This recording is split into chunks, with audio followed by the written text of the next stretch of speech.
This is a little bit disturbing. When we have a situation where Nancy Pelosi passed a bill in the House. I can't remember the name of it. It is the Help Paid Leave Act. Maybe it is. Some Coronavirus Paid Leave Act or something to that effect. And people have very correctly, in my estimation, criticized Pelosi for passing this bill in the House. Remember, it's a Democratic-controlled House. Passing this bill, which ends up only covering about 20% of workers. Or could, I should say, end up only covering about 20% of workers because it exempts companies over 500. It exempts businesses or at least gives an opportunity for a waiver for companies that only employ 50 people. It has all sorts of loopholes in it for companies to get around. This is sort of like the Republican dream in some way. Let's pretend that we've done something, and in fact, at the end of the day, we haven't. That's the best case scenario when Democrats pass a bill like this. This is the worst case scenario.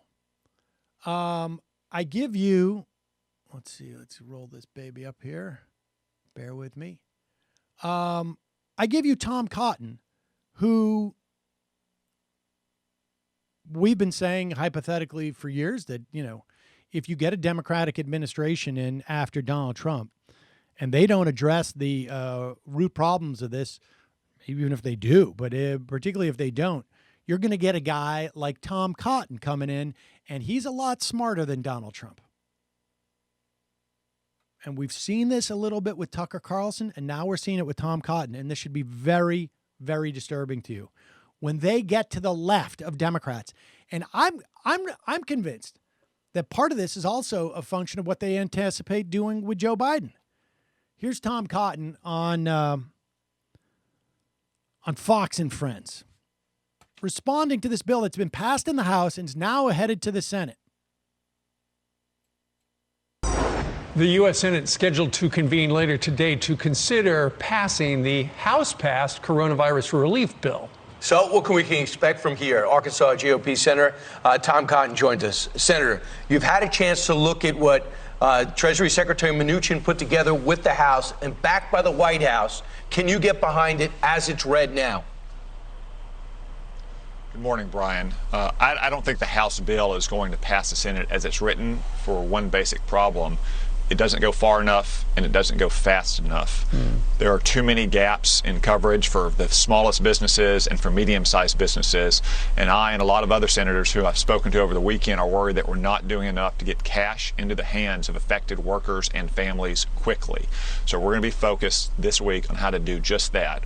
If you've got the virus, if you've been quarantined because you've been exposed to the virus, if your business is shut down, or even if you have to stay home to care for a child whose school is closed, you should not worry about buying the groceries, making the car payments, paying your rent. We're going to do everything we can to get cash into the hands of affected workers and families as quickly as possible so we can all get through this pandemic together.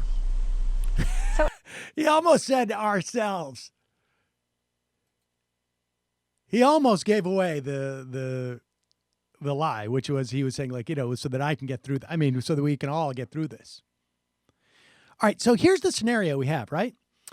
We have Tom Cotton criticizing the Democratic passed bill in the House from the left, because Tom Cotton knows what we're going to do is we're going to criticize Nancy Pelosi from the left. Donald Trump is going to criticize Joe Biden from the left in this election. Who knows if it'll work, but Tom Cotton's also really concerned about Tom Cotton more than anything else. He's already started his 2024 campaign. And I can tell you this, though, when they spend this money, if they end up spending all this money, if Joe Biden ends up being the president in 2020, They're going to be talking about the deficit. They're going to be talking about the debt has exploded.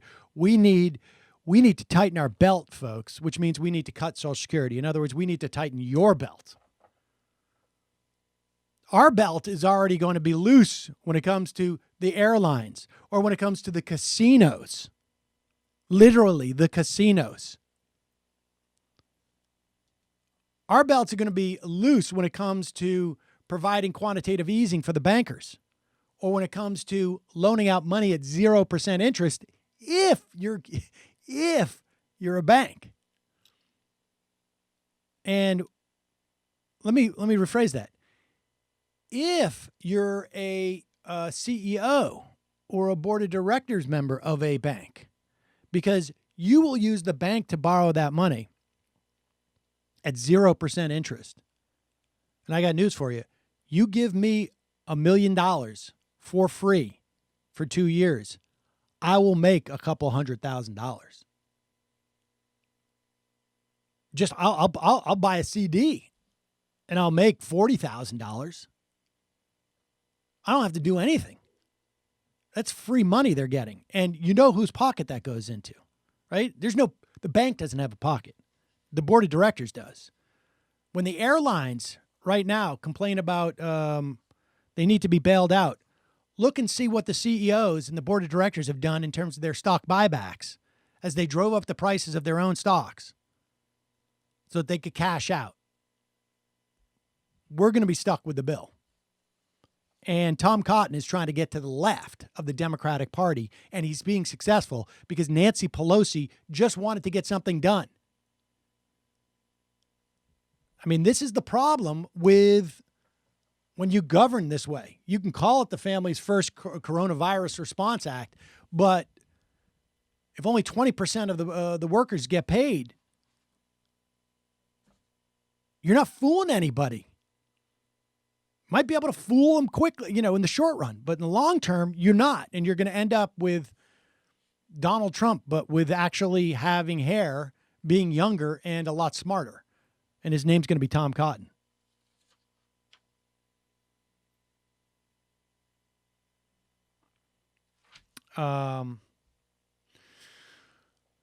Meanwhile, and Tom Cotton, I think he like, if I'm Tom Cotton, I realize like, wow, once the American public figures out what's gone on with Donald Trump, forget about it. The response to this has been just atrocious. The entire Republican Party has been an abject failure in responding to this. Jesse Waters had like a funny routine on Fox News yesterday. I finally decided to take it seriously after like weeks of saying this was a hoax.